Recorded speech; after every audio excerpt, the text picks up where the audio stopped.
बड़ा मजाक। इतना मजाक नहीं करना चाहिए पता है। देखो आज मैं तुम्हें दिखाती हूँ मेरी ना मिक्सी का क्या हाल हुआ। शॉर्ट सर्किट हुआ और ढक, ये एकदम पीछे और मैं पीछे। और कर क्या रही थी, कुछ नहीं, सिर्फ साग ना, सोचा साग थोड़ा सा आलन लगा के रख लेती हूँ, फिर बनाने में ना इजी रहेगा।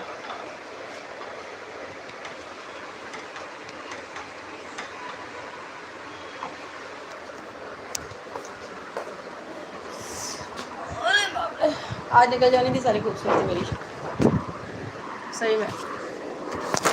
भगवान का शुक्र है बच गई।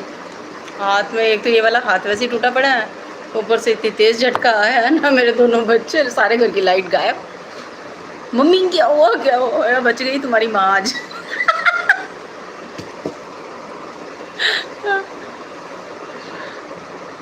अरे यार मजाक मत करो किशु।